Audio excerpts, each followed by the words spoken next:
Tom Rothman at Sony gave this proclamation, which I think this is quite a tall order. He said, I need 6 shots in the trailer that nobody's ever seen before.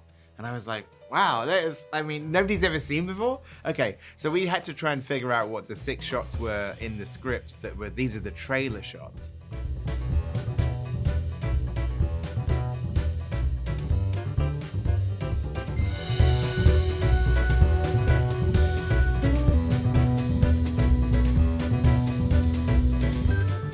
That was always written into the script as an idea. It was to have the 2 different times that he walks to the store and back, and see the contrast between the before and the after the zombie apocalypse. Then it's like a whole process of like, we have to find the location for Shaun's house, and we have to find a corner shop that's within a walking distance and find one that's an interesting walk and that we could do on the Steadicam. And then on top of that, I remember when we were doing the like sort of technical scout with the crew, the director of photography on Shaun of the Dead, David Dunlap, said quite confidently, he said, this shot's going to be cut out of the movie. And I was like, wait, what do you mean? And he said, it's shoe leather. These shots always get cut out of the movie. We're going to spend a long time doing this and it's not going to make it in. And I was going, no, it's really important. So I think probably like spurred on by him saying that me and Simon and Marcus Rowland, the production designer, went back to the location, just the 3 of us. And we shot a video of Simon doing it. And then basically whatever detail we'd planned to have in that shot, we like tripled it. Because I was thinking, well, we got to make this shot so interesting, they can't cut it out, or it won't get cut out of the movie. So I think sort of like me in a weird way, like David ended up throwing down the gauntlet to make the shot more interesting.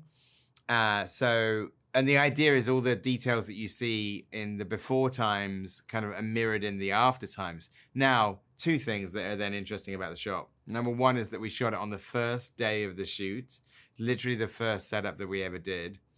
And the other thing is that we shot the zombie apocalypse version first. So we shot the after bit, and then we shot the before, because it was easier for costume and makeup and the art department to clear up the set than to kind of like trash the set, and easier to take people's makeup off than the other way around. So we shot the after before and the before after. The victims knew each other. Everyone knows everyone around here? Yeah, if you didn't see anything suspicious, and who did? I feel like I'm gonna sort of like do myself a disservice here, because I'd be lying if I said that thing was planned. Paddy Considine, on just 1 take and 1 take only, decided to come back into the frame. So it was always supposed to be like that, that they say their last line and they kind of move off together. And the idea that like Rafe Spall's character is obviously in awe of his kind of superior, like Andy. They're like partners, but it's definitely like a sort of senior and a junior. So there's a thing where they're sort of copying each other and they sort of mirror like Simon and Nick. So there's that, you know, they do the line and then they move off. But 1 take and 1 take only, Paddy Considine decided to come back into the frame.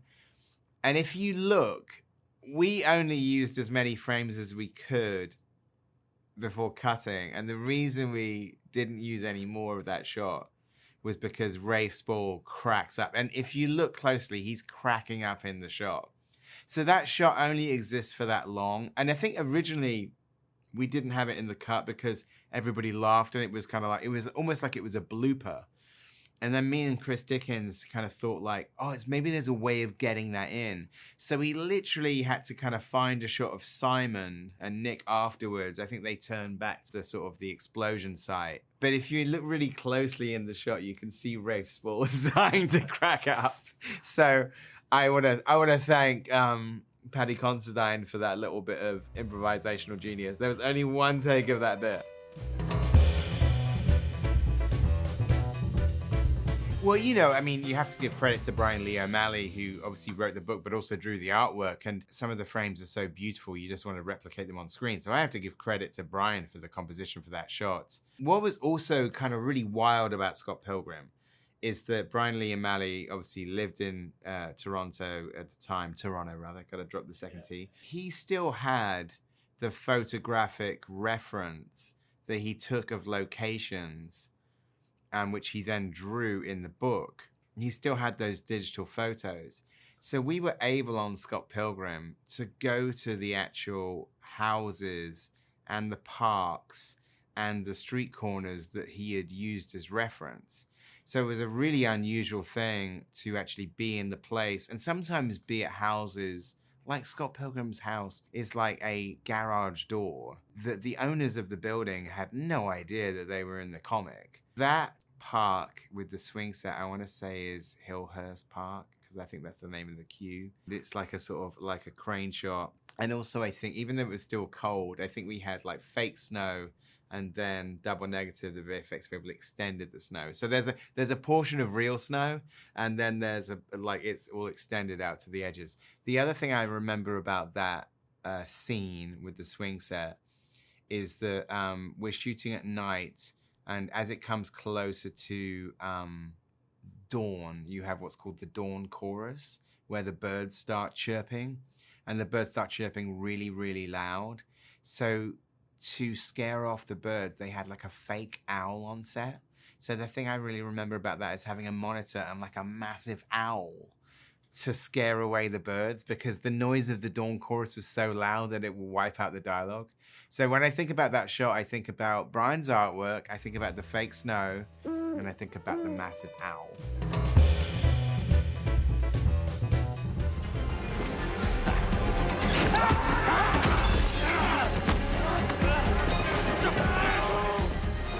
That was really emotional to shoot, and you know, it always building up into the script that like Gary and Andy were actually going to like get physical with each other. And also something I think for some viewers of the film kind of upsetting to watch Simon and Nick actually having a fight. And not just having a fight, but also the dramatic part of it is that Andy is trying to stop Gary drinking. It's not just a physical fight, it's actually sort of just a kind of like physical manifestation of trying to kind of like stop a friend who's out of control. So it is like it's like a sort of, it's not like a funny fight like some of the other like scenes in that film are. It is something that's quite dramatic and, you know, emotional to kind of shoot those scenes and maintain that kind of energy as well, you know? You need help, Gary. I got help. You know what help was? Help was a lot of people sitting in a circle talking about how fucking awful things had got. That is not my idea of a good time. And this is? They told me when to go to bed. Both of them, I think, are incredible in that film. And like, you know, Simon, I think, so I'm really proud of him. I think since the movie came out, when we actually did the press tour for that film, he hadn't talked about his own alcoholism. You know, he came out with it later. And I was really proud of him for sort of, you know, being as open as he has been about it. It was a really, you know, in that respect, it was actually like repressed Brits that don't talk about our feelings is like, let's not talk about this elephant in the room. Let's just write a film about it instead. So I think for me and Simon, it was kind of the film was therapeutic to write. I have to give credit to like Darren Prescott and Jeremy Fry and Bill Pope for this, because it was something we were trying to come up with something that was really an impressive bit of driving for Baby. And Darren and Jeremy had come up with this idea of something that Jeremy Fry, who was our stunt driver, could do and do it in the alley. They had shot like the stunt from a couple of angles and it looked really impressive. One was like a wire cam and another one was a sort of like a camera shot that was going alongside it. And the thing is that it was a really great stunt and a really amazing bit of driving by Jeremy. But when we were watching it, there was something that was missing, and it was Bill Pope who said something has to motivate him to do the first maneuver. And so actually, if you look at that shot, there's a reversing truck, which is digital. I remember when we were trying to get the movie green lit, Tom Rothman at Sony gave this proclamation, which I think this is quite a tall order. He said, I need 6 shots in the trailer that nobody's ever seen before. And I was like, wow, nobody's ever seen before? Okay, so we had to try and figure out what the 6 shots were in the script that were, these are the trailer shots. And that move was one of them. And I have to give full credit to Darren Prescott and Jeremy Fry. That shot was in every single trailer of the movie.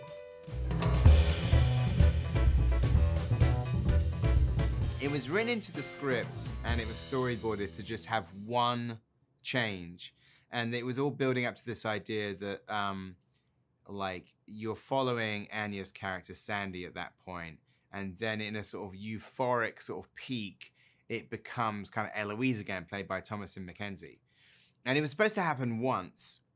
And then there was a couple of things that happened here. And one was that Jen White, our amazing choreographer, we were coming up with some transitions, and she had like come up with some ideas of like, you know, switches. And when you go into like a rehearsal room, I had this video camera and she's showing me, oh, you know, this is an idea and you would shoot it from this angle.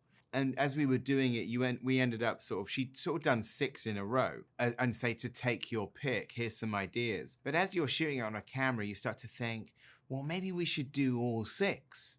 So it actually went from being one transition to being just all of them. The first one is a digital effect, and then the rest of them are all in camera.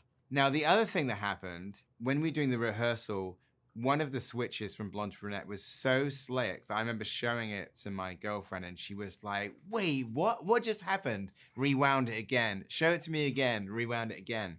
And then when I was coming up to shooting it and we'd done some makeup tests and we'd done a rehearsal and Thomasin was in the blonde wig, I suddenly thought, this is a mistake. And I remembered the reaction that blonde to brunette got in the rehearsal. So we'd spent so much time getting Thomasin in this other dress and hair and makeup. And then I thought, no, she should be in what she's sleeping in her pajamas and her brown hair. Otherwise, it's not going to work. It's going to be so slick that you won't even see that it goes from blonde to blonde.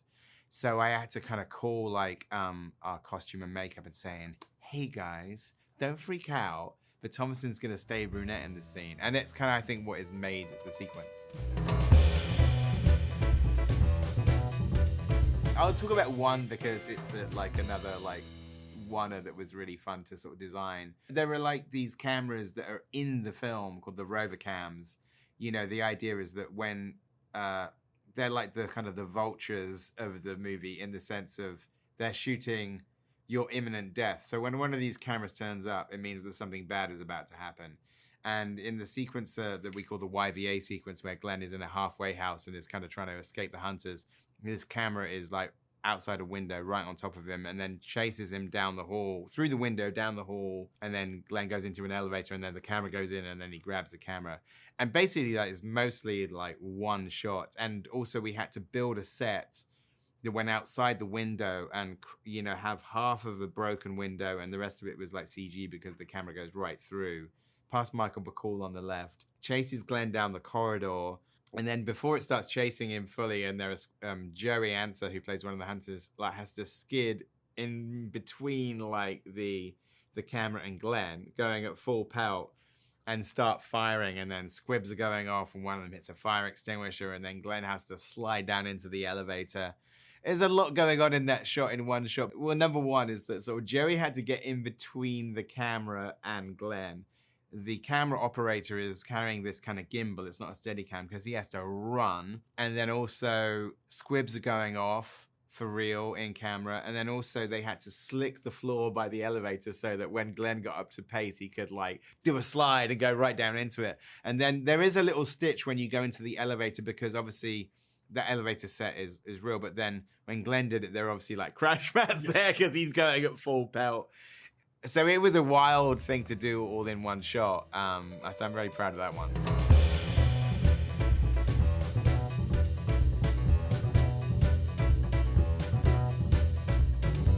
Well, I actually have a favorite shot of all time. It's in The Good, the Bad, and the Ugly. And it's a shot that whenever I love that movie anyway. And this is a film with so many amazing shots. But there's one shot in the kind of the climax where Eli Wallach is running around the cemetery. And basically, like at the end of the film, you know, all three of our main characters, the good, the bad, and the ugly, converge on this cemetery where they know some treasure is buried under one of these kind of like gravestones, and they have to find, I think its name's Arch Stanton is the name of the grave. But, you know, when you find the cemetery, there's like thousands of like gravestones, you know, crosses. And so Eli Wallach is trying to find the grave that's marked. I think it's Archdenter is the name of the guy. So it's just like, and Ennio Morricone's cue, The Ecstasy of Gold, is soaring, and you see Eli Wallach running around the cemetery trying to find the correct grave. And there's one shot where the camera is just panning with him in a seemingly just kind of in a complete circle. And it's on a long lens, and Eli Wallach is so crisp. And every time I watch that, I think I cannot imagine like the operation going into that. How do they keep him in focus and so sharp? It's such an incredible shot. And because it's gravestones, it's kind of like it's blurring. It's kind of like goes back to the original zoetrope imagery of like, you know, persistence of motion type stuff. Yeah, it's just one of those like shots that just makes me believe in the power of cinema. So I love that whole sequence, but that particular shot of Eli Wallach running around and the camera following is just like pure magic to me.